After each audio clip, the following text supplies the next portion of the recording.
There was no shortage of projects needing my attention this week, so I decided to bring you along for the week that was.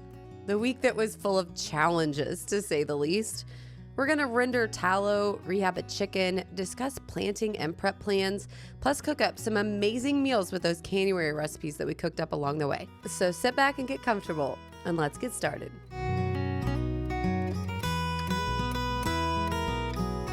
I am a planner, but this week definitely threw me my share of curveballs. In an effort to waste no time in getting into the things that did not quite go as planned, let me introduce you to my homemade Hawaiian roll recipe, which my kids typically absolutely love.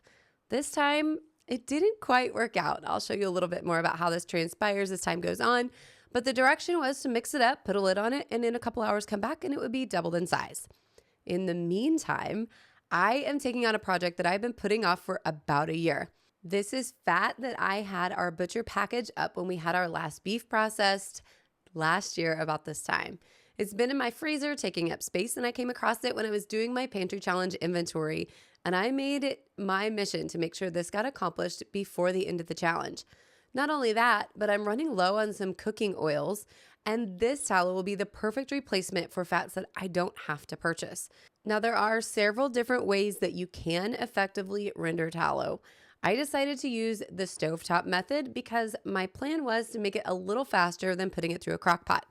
I read several different directions and methods to get this done, and one that I saw was really interesting to me. It said to take the cold fat and to put it through a food processor so it chunks it up and makes the pieces smaller, which will really aid in speeding along the process of rendering. Well, I had not had this out very long, and I actually am keeping other chunks in the refrigerator so they stay cold to make this an easier process. But as I began to put it through the food processor, it felt to me like it was just turning into a bigger and bigger ball. So I gave that about 2 shots before I realized not going to happen. I just decided to cut it up in great big chunks and throw it directly into my huge stock pot. Now, if you are only rendering about 5 pounds or less of tallow, I would say running it through this food processor would be a really effective way to make things happen. But I was rendering about 15 pounds. If you are going to render tallow for the first time, I definitely would recommend starting with a smaller amount.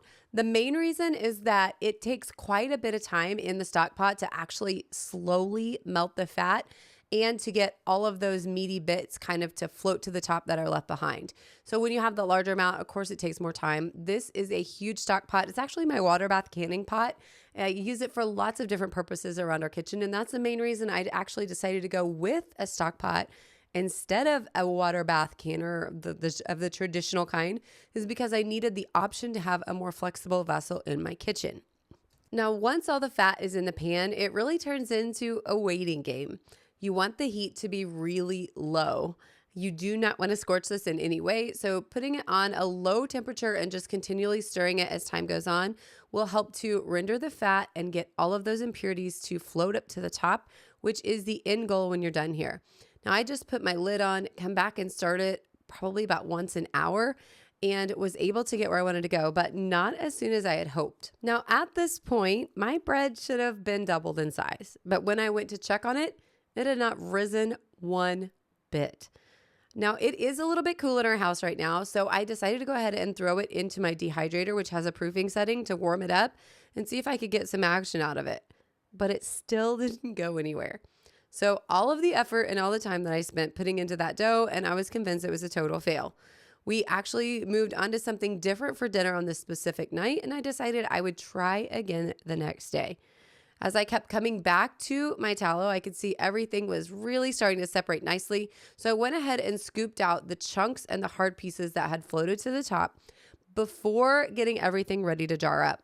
Now, the cool thing about tallow is that you are putting it in a jar, just like you're canning, but you actually don't have to put it through the canning process because you've removed all of the impurities, and it is safe in a shelf-stable way with just adding the lids and rings after you jar it up.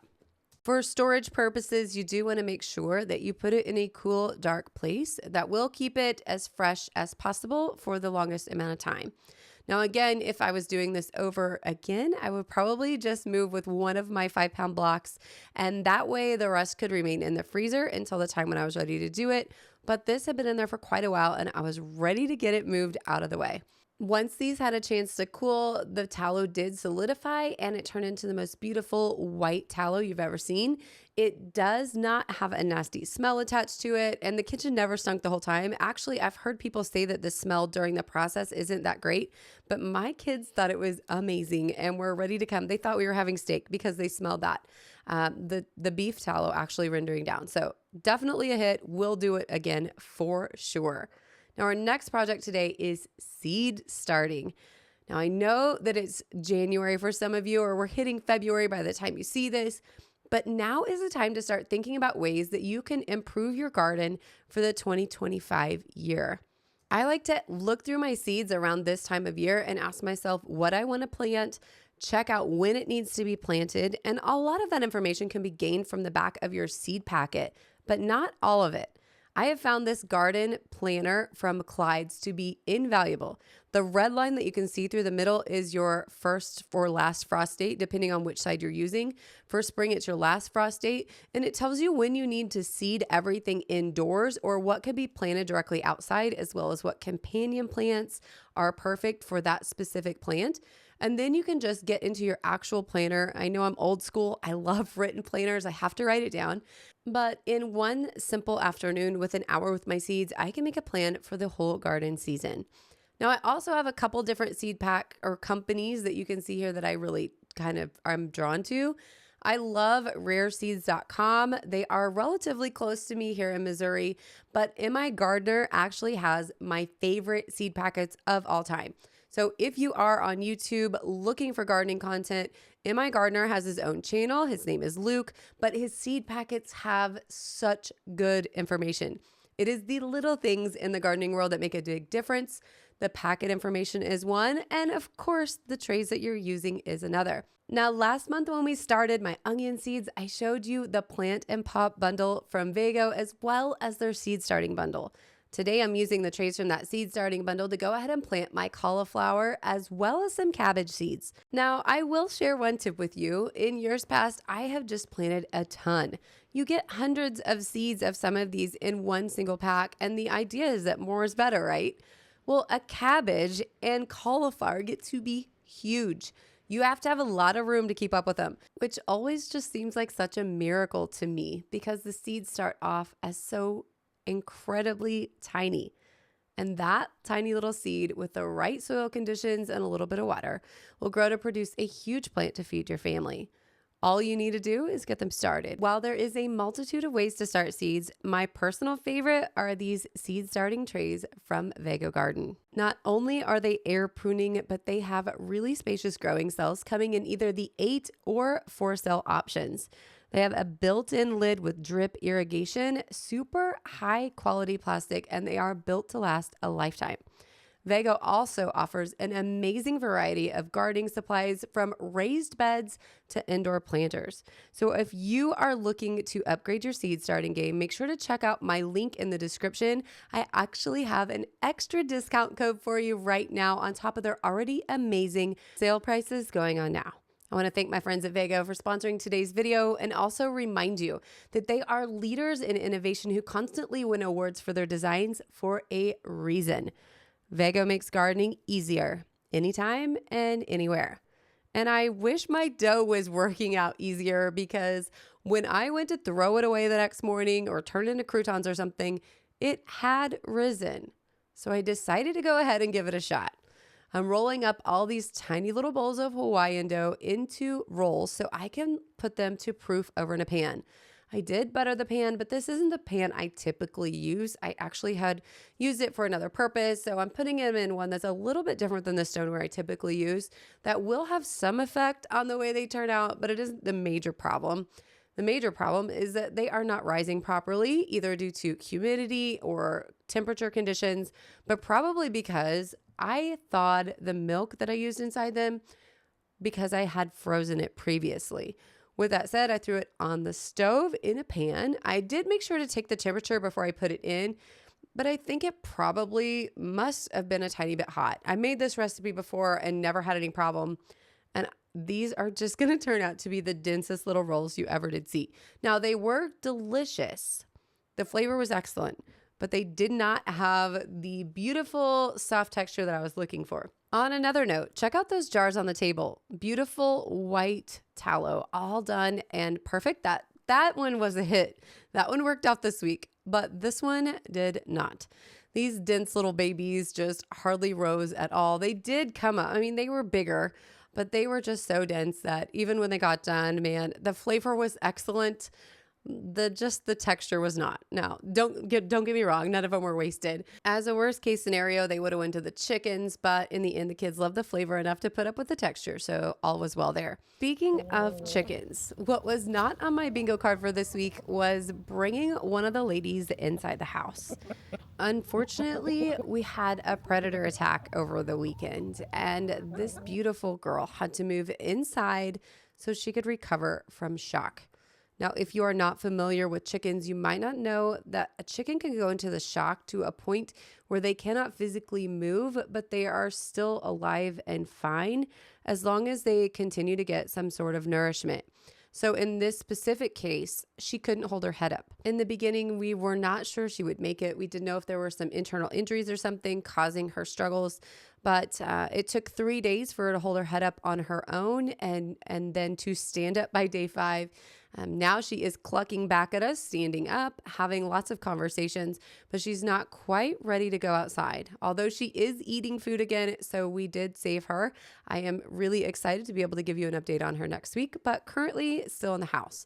So if I had planned out my week, feeding and watering and hand feeding a chicken every time she wanted to eat would not have been on the list, although I did go through quite a bit of egg yolks, just giving them back to her to help keep her nourishment up. Because she wouldn't eat any solid food, but she would drink if we put her head in the bowl. It's been a deal, ladies. It's been a whole thing, but we're super glad that she's recovering. Now, this sloppy Joe was perfect for a day when everything is crazy and you're hand feeding a chicken because it was so easy. This meal come together in the amount of time that it took to brown the meat. All I had to do was open a jar of that sloppy Joe mix that I canned up for the January collaboration with Sutton Stays, throw it in with the meat and get it warmed up. I cut these rolls open. I could see how dense they were. But again, flavor on point, so nobody cared. The kiddos actually just wanted to eat them plain.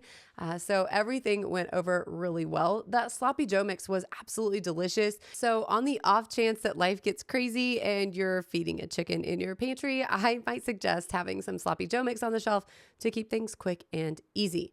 And if sloppy Joe is not quite your style, I want to share the next meal with you, which is the pork carnitas that I made as the other portion of my January collaboration. Now, this meal is surprising. A, it's incredibly simple, but B, even my child who is resistant to eating meat asked for seconds, and the next day woke up and asked if there was any leftover that she could have for lunch. So if I have to sum this one up, I'm going to say definitely just make sure to double the recipe. There is not going to be enough, and everybody's going to want more. So I am making a quick onion and cilantro relish to go on top. I'm using lime essential oil as well as some frozen onions and some dehydrated cilantro. Now, this is not what I would make in the middle of the summer. I would use fresh tomatoes and make a beautiful pico, but here we are in January, and this is what we've got, y'all. Now, I will say I would not do this with frozen onions again. The onions got to a texture that I really didn't like. They did not have the crisp crunch that a fresh onion would have had, so I would definitely change that going forward or just skip that altogether and use some salsa that you already have ready. Now, to make the pork, all I did was drain it off. I'm taking the broth, put it back in a jar, put this in the refrigerator. You can use this to make amazing rice or just put it in any soup where you need some meat stock, chicken broth, or vegetable broth. It's really, really flavorful. So do not pour it down the drain. That is like gold. Another way to save on your budget is to make sure you're saving things like that. So put it away for the next one. Now, the pork shredded very easily with 2 forks. I actually could just pick it up and touch it and it came apart really beautifully. Once I did shred it, I am putting it back in my pantry doors. The main reason for that is we are running away to basketball practice with my guys. We rarely go to the practice, or the girls and I rarely go, I should say. My husband coaches, so he's there all the time. But the girls and I usually stay home and get some projects accomplished, but the boys wanted us to come. So I set the meat to the side. It needed to dry out a little bit anyway, which is the purpose of what I'm doing now. When I got back home, I pulled it out and set it on a sheet pan. I'm putting it in the oven at 350 degrees for about 10 minutes to make sure the edges start to crisp up. If you want to watch it a little more carefully, you could turn it up higher and make it a shorter amount of time, just whatever works for you. Once I looked at my slaw in the meantime, I remembered to add a little salt because I wasn't getting the flavors that I wanted. So topped it off with a little salt and gave it a stir. And like I said, I could tell from the texture that it wasn't quite what I wanted, but I also knew the flavors would be right. So the real key there was just to not make sure that I put too much in one specific spot. If you spread it out, the texture wasn't that big of a deal. But if you had a big clump of the onion and cilantro relish, then you could really tell that the texture was a little bit off because those onions were frozen. Now I'm shredding up some cheese here. We love, love, love this raw Azure standard cheese. It's delicious. It's cheddar. It's white cheddar. And the flavor is so good that we are incredibly spoiled now. And we just can't buy cheese anywhere else. I will say a couple years ago, the idea of buying raw organic cheese just was not a thing for us. It seemed priced out of my budget. Even when I looked at it on the Azure website, I couldn't understand how everybody could afford it. But after a couple years of buying my groceries in bulk and shopping once a month, the way that I budget and the way that my grocery budget has changed as a result have made things like that, as well as even like organic butter, really within reach. And I'm going to share more and give you guys a budget update next week on what's going on with our groceries, because things have changed in ways that I think you might be surprised about.